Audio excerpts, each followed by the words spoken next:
All right, all right. I'm gonna just be real here for a second. This is likely gonna be my shortest prediction video ever, because if you guys haven't already seen, I accidentally fell asleep last night with my glasses on and they completely broke. So they're just barely holding on to my face because of this one, and I'm gonna go see what I can do about it because I can't see anything with. I literally can't see like 10 inches in front of my face without them. So um, we're gonna we're gonna make this prediction video here. Uh, Starting off with Juliana Miller versus Carly Judice. I am going with Carly Judice, unfortunately. I really. Oh no. John Cena shirt, by the way. The GOAT. I'm going with Carly Judice. I like Juliana Miller, and I want her to win, but I just think that Carly Judice is a bit too sharp on the feet.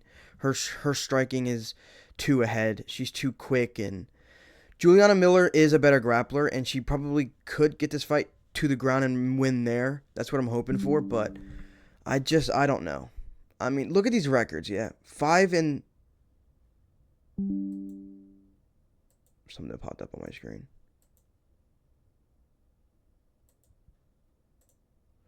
5-3 and 5-2. It's like the two worst records of all time. So both of these women are ass. They suck, and they can both win. They can both lose. But um, just for the sake of who I think is ever so slightly gonna win, it's gonna be Carly Judy's. Moving on to Jordan Levitt versus Yadier Del Val. Now, I don't have anything against Yadier Del Val, but I think personally, and I still think that um, Isaac Dulgarian beats him if it's not rigged as fuck. Um, and I was so confident in that, and I was like so open about that on Twitter that it makes me mad that Yardiel Del Val won, with the scandal and all that. So I really don't want to see him win, but I do think he's gonna destroy Jordan Levitt. If we're being real, Jordan Levitt is not that good. Like he can beat some guys, but he's not really at a level where he's gonna beat anybody like Yadier Del Val, who is good, mind you. So I think he's gonna be better on the feet and on the ground. He's just gonna throw Jordan Levitt around, I believe. So yeah, I'm gonna go with round two TKO by ground and pound for Yadier Del Val. Moving on to Phil Rowe versus Jean Paul Le Lebos. I don't know how to say his name. I am gonna be honest with you guys. I have been job searching recently. Just recently, I got unemployed. Um, and I've been job searching a little bit, doing all that, taking care of that. So I ain't really been doing too much fight research. I really don't know much about Sean Paul. I'm gonna be honest with you. I really don't know much about him. Um, I don't know how good he is. I don't know who he beat. So just for that reason alone, I'm probably gonna have to go with Phil Rowe. Or do I trust in Sean Paul? Because let's be honest here, Phil Rowe's not that good. He's 11-6, but 9-2 also isn't the greatest record either. I can look at. Oh wait, they won't show me his previous fights, will they?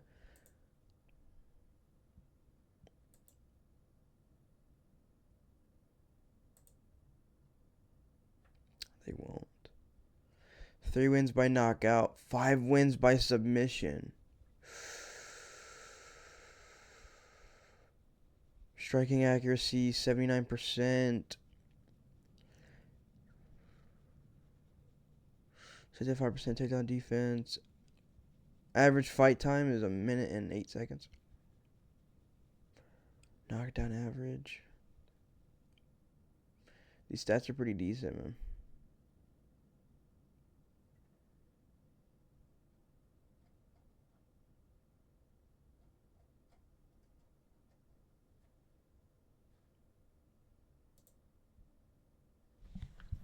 Hmm.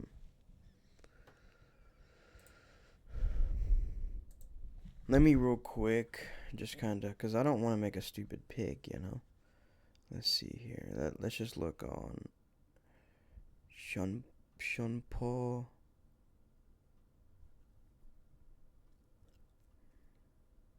Let's look at his recent fights. See what it's looking like. My glasses are falling off.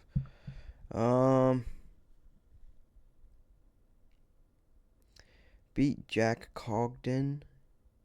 Jack Cogden is not good. He beat... How do I know Jack Cogden if I don't know Shumpo? When did they fight on the Contender Series? Yeah. September? Man. I'm going to go with... You know what? I'm going to trust in Shumpo. Philip Rowe isn't that good. And he's quite easy to beat. And I'm going to just, without really knowing much about him, I'm going to just go ahead and put my trust in Shumpo. So, yeah. Shumpo Lebolsinyoyani. I'm going to take him by submission. Fuck it. Ramesh Brahima versus Puniali Soriano. This one I have been torn on. Puniali Soriano is pretty good, yeah. And he's a good grappler, and he's a good striker. Ramesh Brahima is as well, but Ramesh Brahima lost to, he's so shit, I can't even think of his name at the moment. Zimbabwean, the Zimbabwe guy that The Rock bought the mansion for.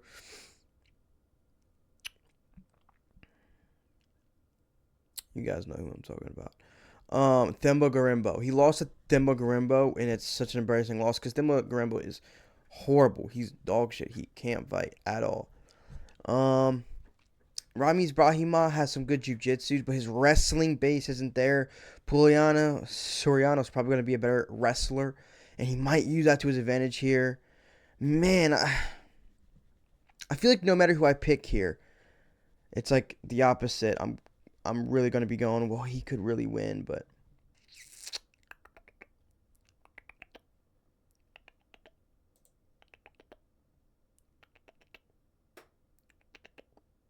I think that Billy Golf is good. I think Billy Golf is good. And Ramesh just fucking subbed him in like a round. This one's a tough one, man. But I'm going to go with Ramesh Brahima. Only because I have never picked Ramesh Brahima to win. I've always picked him to lose. And he has been proving me wrong recently. But Puliano Soriano, man, if he wins, I'll be upset. Because I did really want to take him at first. But I'm going to just... Ramesh Brahima is, you know... His guillotines are there. His submissions are there. And, this is a tough one, man. This is a very tough one, but I'm going to go with Ramesh Brahima because I think he might have a...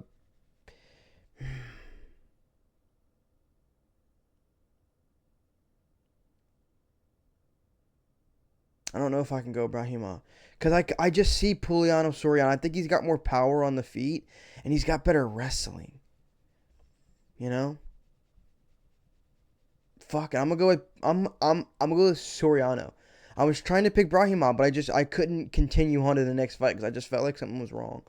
But I'm gonna pick Soriano. I just think his wrestling is a bit better and he's got more power on the feet. He's got the ability to KO him as well. So I'm gonna go with Soriano by decision. Moving on to Nora Cornell versus Jocelyn Edwards. This one is easy. Jocelyn Edwards will win. Jocelyn Edwards beat her last time, but they robbed her because it was in France. Nora Cornell did not win that fight. Jocelyn Edwards did. Jocelyn Edwards is better. She's bigger. She's stronger. She's got better striking. She's got more power. She's gonna beat up on Nora Cornell, but this time I think she is gonna get a knockout. So, yeah. Good win here for Jocelyn Edwards. Is going to be Nora Cornell sucks. Moving on to Alden Correa versus Luis Gruel. Alden Correa is a lock here. He's just better. He's this is a layup. This is an absolute layup. Alden Correa is bigger. He's stronger. He's faster. He's a better striker. He's a better grappler. He's got more power. There's not one thing Luis Gurul has over Alden Correa. But this is a layup though. Like he's Joshua Vance's teammate. They want him to do well. He's gonna smash Luis Gurul with ease. Round 1 KO. Moving on, Ode Osbourne versus Alibi Idris. I'm going Ode Osbourne. Now, both of these guys suck.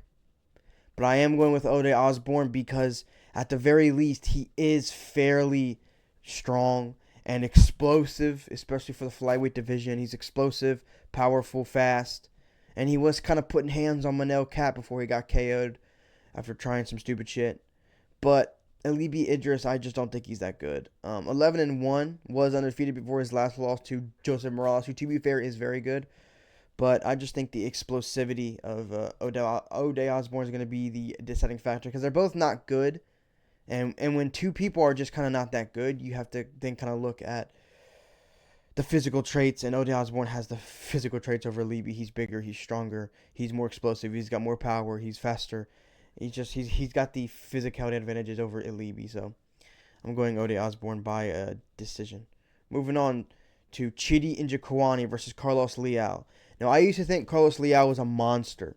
He came into the UFC, beat Renat Fakhretdinov, but got robbed. He then beat the shit out of Alex Morono, finished him in like a minute.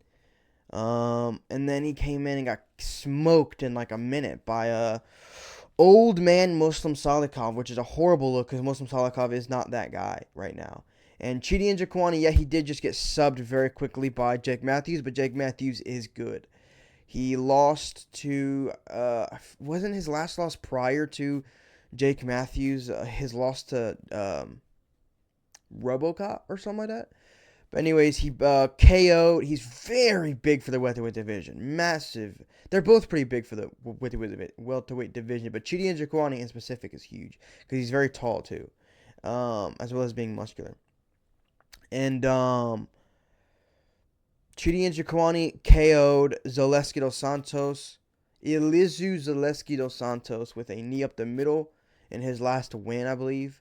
And he's got a lot of power. And what Carlos Leal showed me was he doesn't take power well, and he can be KO'd because Muslim Salikov is decently powerful, okay enough. Yeah, Alex Morono has no power. He couldn't hurt me. Renat Fakhretdinov also doesn't have much power. So Carlos Leal was kind of safe in those two fights in terms of getting chinned.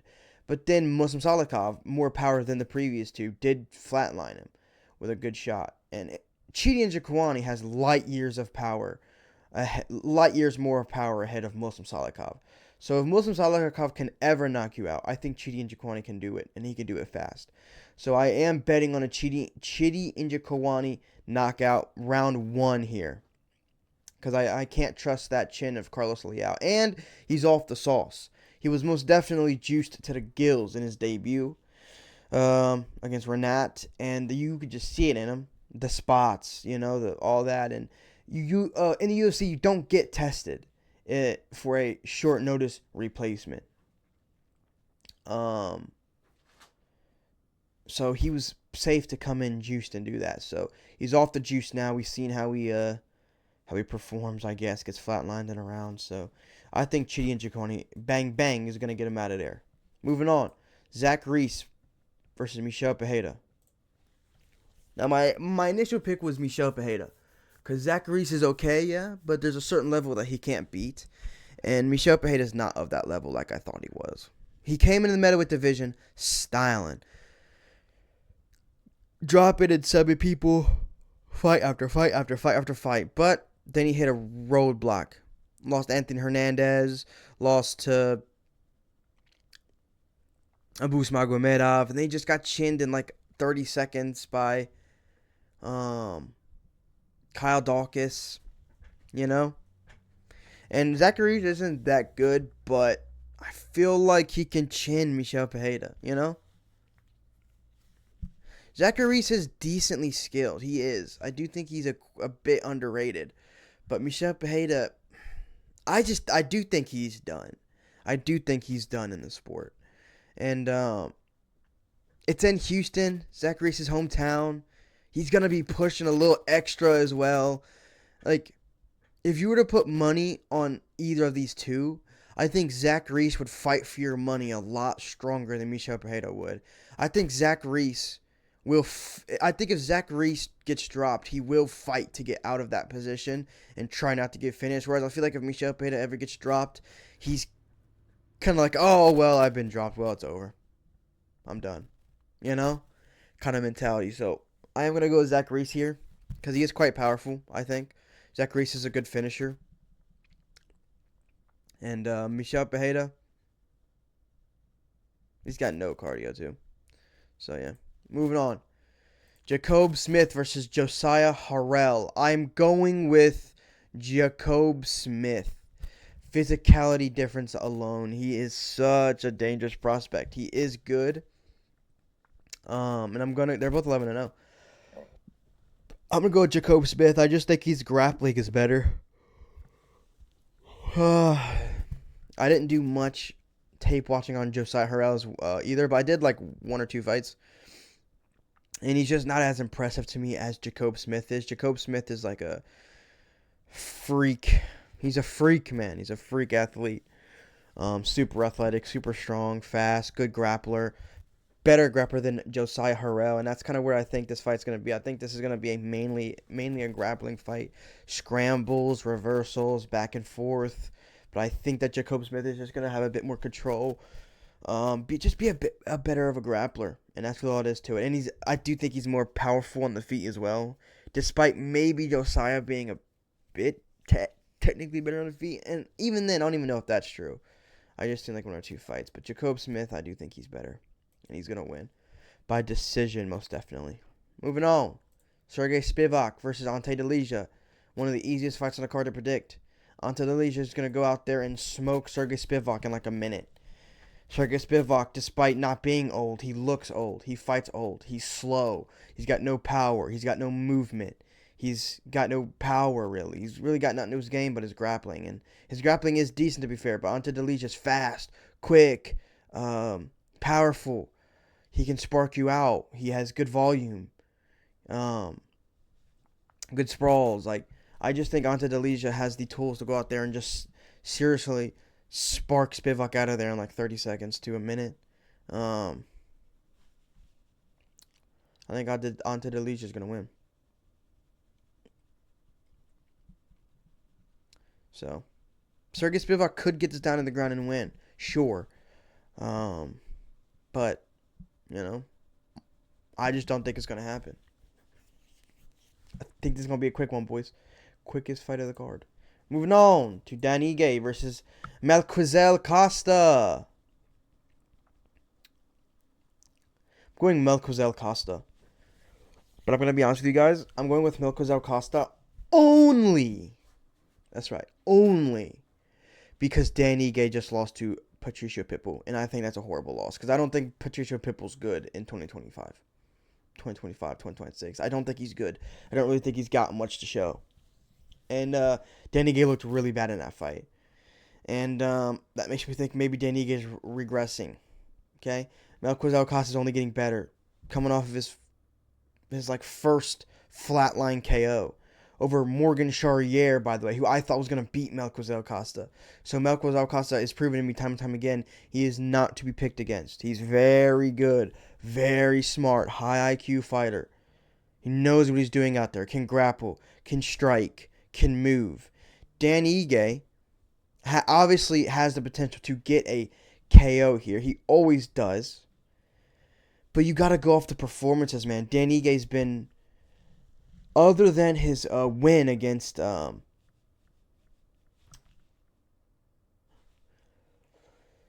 Woodson, he's been stinking it up, man. Let's be real. I like Dan Ige. I really do. But he's been stinking it up a bit. And I just can't trust him to go out there. One thing about Dan Ige is he's so okay to lose a decision. There's not much urgency usually. He is quite okay, quite comfortable losing a decision. Just knowing he can never be knocked out. Because I don't think Marcos Alcasta is going to get a finish here. No way, bro. If if if a full camp Diego Lopez isn't finishing a 4-hour notice Dan Ige, Marcos Alcasta's not getting a finish here. There's no way. So Marcos Alcasta by decision, I think, is a lock. Moving on to the co-main event of the evening. My most confident pick of the entire card. I'm going with Jeff Neal, obviously. Dude, guys, are we are we serious here? This is Jeff Neal versus Uros Medic. I don't need to say anymore. Jeff Neal is just levels above this guy. Okay? When you look at both of their losses, Jeff Neal's losses are elite fighters. Carlos Prates, Shavkat Rakhmonov, Ian Gary. These are his losses. Uros Medic. Dropped badly, almost finished by Gilbert Urbina before he got the win. But that's a win. What are his losses? He lost to,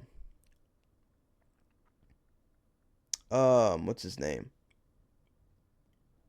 Mateusz Rebecki or something? No, not Mateusz Rebecki. The guy that just killed Jack Hermanson. The fucking Homo sapien looking dude. Neanderthal. Jeff Neal is better than that guy. You know what I'm saying? It's like just different levels here. And this is also going to be a typical Uros Medic step up a competition where he loses every single time he has to step up in competition. Literally every single time. It's going to be very, very easy for Jeff Neal. This is going to be a round one slaughter where Jeff Neal takes no damage because Uros Medic just is not of this level. They're giving Jeff Neal a layup. It's just what it is. Jeff Neal's getting it done. Easy, quick. Back in home.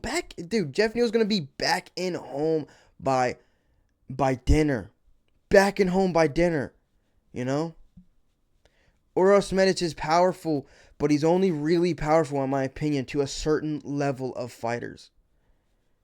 And Jeff Neal is above that line. So, Jeff Neal is more technical. I do think Jeff Neal is more powerful as well, while being more technical, higher IQ, better chin, durability. He's got everything. He's got the wrestling over him too. Come on. Jeff Neal's beaten. He's beating his kid's ass. I'm not gonna even respect an Uros Medic pick. Moving on to Sean Strickland versus Anthony Hernandez. Now, this is a big one, yeah. I'm taking Anthony Flippin' Hernandez, but it is ever so slightly. Sean Strickland is quite a tricky matchup for Anthony Hernandez, I admit.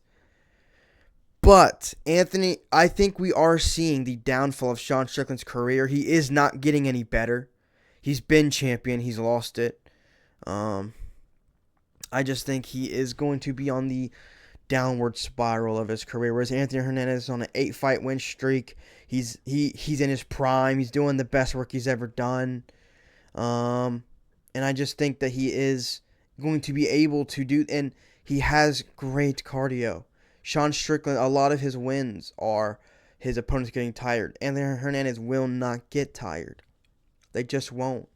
Anthony Hernandez won't get tired. And I know that Sean Strickland is hard to take down and control. But Anthony Hernandez is he's an amazing MMA fighter. The way he mixes his striking with his grappling is incredible. He doesn't need control because Anthony Hernandez will do constant takedowns or constant takedown attempts to disrupt your game plan, you know? Every second this fight's on the feet, I expect Anthony Hernandez to be shooting takedowns. Whether he gets them or not, it doesn't matter to him because he will continue to do that. Kind of like a Marab style a little bit at middleweight. And Sean Strickland's best weapon here is his teep kicks or his push kicks. But I don't think they'll work that well against Anthony Hernandez. Because yes, Anthony Hernandez is naturally weak to the body. But Fluffy knows he's going to be throwing those. He's going to be catching the kicks. Catching the kicks, sweeping the other leg. Catching the kicks, push him up against the cage for a clinch. You know? Hernandez does his best work against the cage. Sean Strickland don't want to be against the cage. But I believe when he throws those those teep kicks, those body kicks, those push kicks, they will get caught and he'll get pushed up against the cage and taken down. Maybe gets up and we could take it down again. Anthony Hernandez bullies people in there. He tortures them. He is very frustrating to fight. I see a lot of people saying, "Oh, he took Michel Pereira around 5. He took Roman Dolidze at around 4." But I am of a firm believer that Anthony Hernandez could finish these guys a lot quicker. But he plays with these guys. You can't tell me, you can't convince me he couldn't finish Michel Pereira in round 2. But he gets up to take you down again. Ground and pound, gets up to take you down again. Picks you up, throws you around, takes you down again. Gets on top, suffocating ground and pound. Gets up, takes you down again. Anthony Hernandez wants to torture you, I feel. He wants to tire you out. He wants to make you feel horrible. I'm a firm believer that is Anthony Hernandez, his game plan, He could have finished Dolidze earlier. Dolidze was done. He could have finished. Dude, Michel Pereira was lifeless after round 2. Can't convince me that if Hernandez wanted that fight over, it would have been over. So I think Sean Strickland will do much better than most others. He will win rounds. He will hurt Hernandez. But Hernandez will be relentless with his takedowns, and he will win by decision. 3-2, I will say. I'll give Sean Strickland round 1 probably, and maybe a later round. Round 3. 1 and 3, but Hernandez will win 2, 4, 5, something like that. But I'm going to go with Anthony Hernandez by decision. Sean Strickland also trains with Eric Nixick. We can't forget about that gym and how those fighters tend to let fights get away from him. Sean Strickland doesn't really do much damage. He's not really that guy as well. So Hernandez should win, but I will say I will not be surprised about a Sean Strickland win. It is a tough matchup for Hernandez, but I won't be surprised by a Sean Strickland win. But I am sliding ever so slightly with Anthony Fluffy Hernandez to get it done in Houston, Texas. Do it for the Mexicans. Do it for the illegals that Sean Strickland put that ice hat on. It is what it is. I think Hernandez will make him pay. I got Anthony Hernandez. All right, I'm gonna hop out of here. See if I can fix my glasses. Appreciate you guys for watching, and give me your takes and opinions. Bye.